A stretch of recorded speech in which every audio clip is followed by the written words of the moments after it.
Good morning, beloveds. I see my hair still looks pretty reasonable, but that's because the humidity went down. All right. I'm a little bit behind. So let's get on with this. Okay, we are...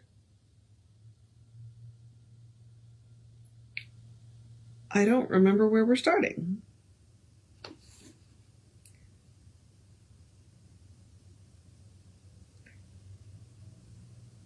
Okay. I think we're starting on the bottom of 430 with, I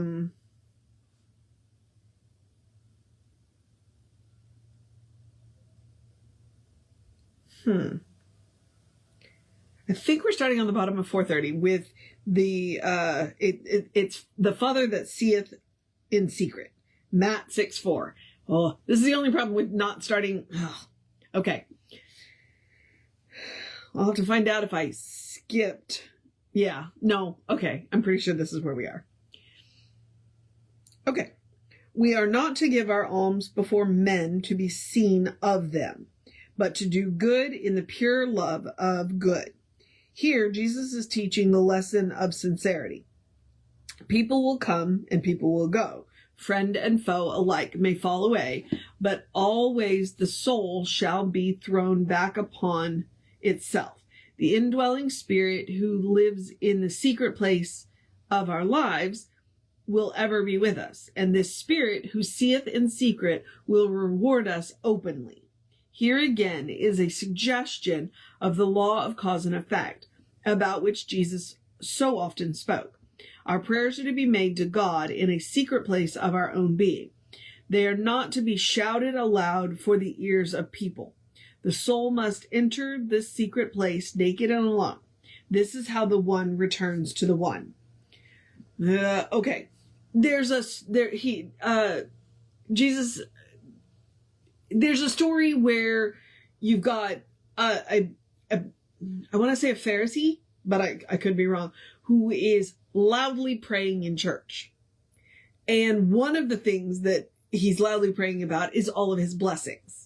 And he's just praying really loudly and just really disturbing everybody else. And Jesus is like, don't do that. That's performative. That is not real. If you want a real connection with God, that connection is between you and God.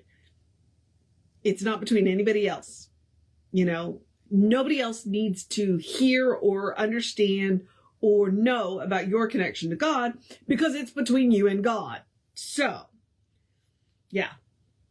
So you pray quietly, because when you're doing it out loud like that, that's performative, and it's basically bragging, and it's rude. So, all right. The secret of prayer from Matthew 6:6. The secret of prayer and its power in the outward life depends upon an unconditioned faith in and reliance upon this inner presence. We must enter the closet. That is, we are to shut out all else and enter the presence of Spirit in quietness and confidence, believing. Prayer has power not through repetition, but by belief and acceptance. Prayer is to be simple, direct, and receiving. We are to believe that God indwells our own life and that this divine presence is sufficient for all needs. We are to believe that God will provide for and bless us abundantly. And when we enter this secret place, we are to leave all else behind, all hate, animosity, and vindictiveness. For only in doing so can we enter. So he says that entering the closet. He's not talking about hiding. Okay? He's not talking about hiding. He is reminding us that, praying out loud can be performative. That being said, when practitioners do treatments for other people, they do it out loud. And I do it out loud every Sunday when I close the service. But that's different. That is different. And actually, a lot of the times when Ern is treated for, he calls them patients, but we call them clients now, changing languages.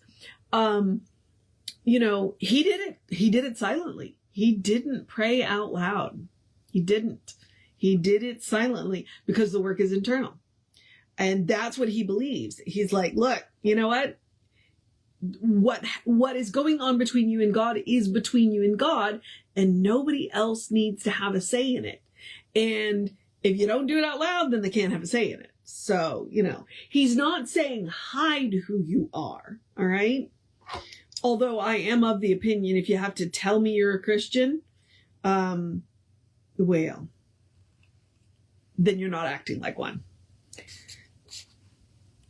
That's my own issue, though. That's my growing edge. It's like, if you have to tell me if you cannot show me that you are a Christian, if you have to tell me that you're a Christian, then I think in your heart of hearts, maybe you don't believe you're a Christian, and you're not demonstrating it.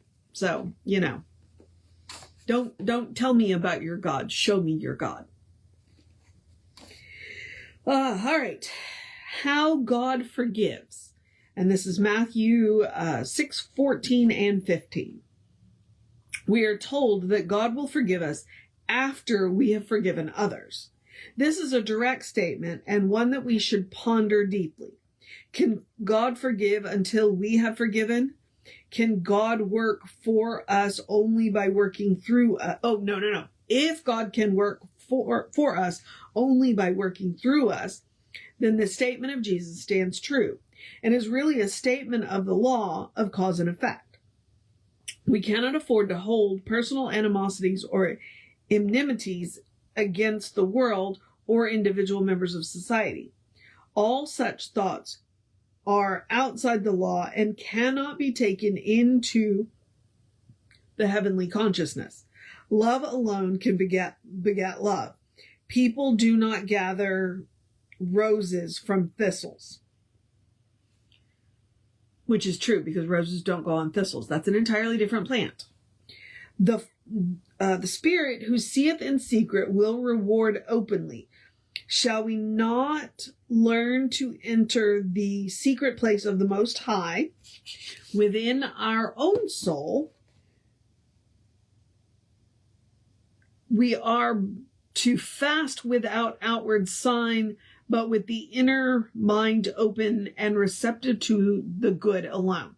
Our treasure is already in heaven, and our thought can take us to this treasure only when it is in accord with the divine harmony and perfect love. So basically, we can't get there if we're still holding grudges. We got to let that stuff go. All right. That one's going to be a long one. Okay. All right. The single eye. This is Matthew 6:22. If our eye is single, we shall be filled with light. That is, when we perceive the unity of good, we shall perceive it in its entirety and undivided whole. But if our eye is filled with evil, we shall remain in darkness. We must cleave to the good and trust absolutely in the law of God to bring about any desired end. Spirit will mold our purposes when we allow it to do so. As we learn to depend more and more upon the perfect law, we shall find that the outward things, which are necessary to our good, will be provided. We shall be cared for as the lilies of the field, which live directly upon the divine bounty, and yet they do not toil, nor do they spin. Okay, hang on.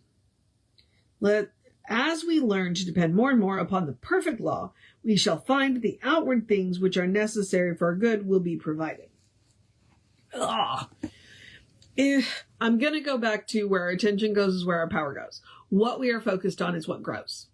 So, whatever it is that you want, focus on that. Turn all your attention to that. Listen for the guidance that's related to that, and ignore everything else. So, yeah.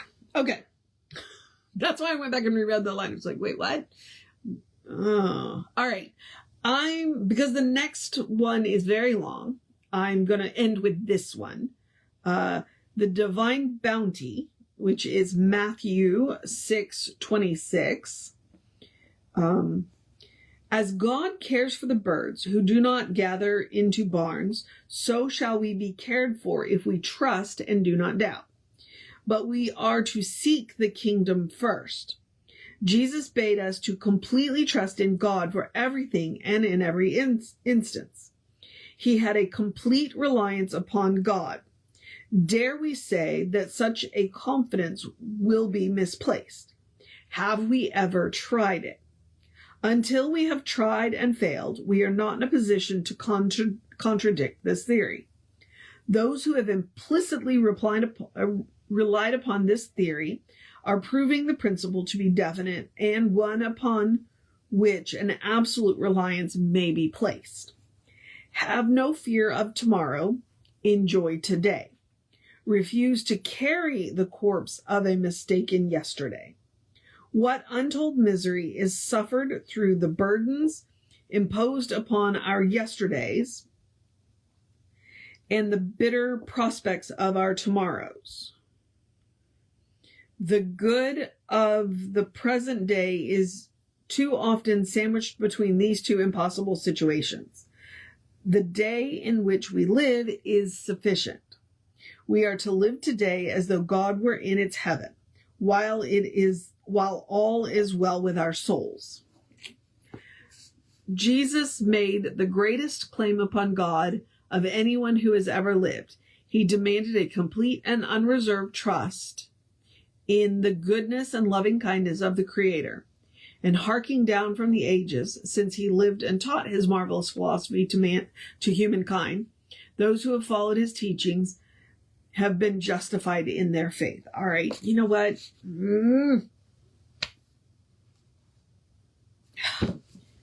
I'm not entirely clear with that one. I'm not sure. But one of the things because right there in the middle, it's like, look, live in the now. Yesterday's gone and there's nothing we can do about it. Tomorrow will take care of itself. All we have is right now. So let's focus on right now. Let's live now. And if you look at both the research, and it's been said by multiple philosophers over anxiety is living in the future and depression is living in the past. Now, it is way more complicated than that because it also involves a multitude of hormones and stresses and things like that. But that's the truth. It's like, if you are depressed, it's typically because you're busy, focused on the past. Now, we can get your hormones right so that you can live in the now. And there's multiple ways to do that. Nutrition is one. There's a number of herbs that can help. And I am not anti-prescription because I spent 2 years on a prescription. Same thing with anxiety. You're busy worrying about the future. But if you're worrying about the future, then you're not taking care of the now. So again, what do we need to do to relieve the anxiety so that you can focus on the now? Because if you're focused on the now, then you can probably take care of some of the stuff that you're worried about in the future. Okay? And a whole lot of that does come back to trusting God, trusting the Spirit, trusting that in the end, it's all going to be okay. And if it's not okay, then it's not the end. All right. That's that. So, I'm going to make a mark so that tomorrow I don't second guess myself, as to where I need to start. We're going to start over on 433 with the section of judge not that ye be no. That's why it's long, because it's the rest of that page and half of the almost three quarters of the next page. So, part of the reason why I'm doing these shorter is I'm not a biblical scholar. So and he's not even reading the quotes, he's just, okay, go read this quote. Maybe I should do that. Maybe I should go grab a Bible and read the quote. Okay. I'll think about that. But that's tomorrow's problem and I am not going to worry about that. I am, however, going to remind you that we are, Creative Life Spiritual Center, Creative Life Spark. I'm the running Rev Ryan on the social medias that I am on. One of the easiest ways you can support the center is engage with our social media. Go like, share, subscribe, follow, comment. It bumps us in the algorithms. So we appreciate that. If you want more information about the center, the website is creativelife.org. Apparently we got our backgrounds and our banner changed. So, hey, we're on the way, to having a whole new website. Or you can get on the constant contact. So email info@creativelife.org. All right. Now I'm going to encourage you to have a great day, a wondrous day, a fantastic day, a magical day, an enchanted day, a wonderful day, an awesome day, an amazing day, a drink plenty of water day, a stay out of the sun day, a get your stuff done that needs to be done. Start wrapping up the week day. Oh my God, it's Thursday. Have a good laugh day. Tell somebody a joke day. Read a good story day. Start a new book day. Call a friend. Cuddle your fur baby. A good day. And if that is too much pressure, simply have a day. You are enough just as you are. You are a beloved expression of the divine. You are a brilliant light, divine spark, spirit in motion, God in action, or as Reverend Jesse likes to call us, you are a godling. All right? Explore the truth of your being. Forget everything you've been told and get to know who the divine knows you to be. Because who the divine knows you to be is good. All right? Right there. That is the core essence of your being. And if you start there, anything is possible. All right, beloveds. Reverend David will be on around 5 p.m. with you. I will be back with you around 9 a.m. Take care of yourself. Know that you are loved, and I will see you next time.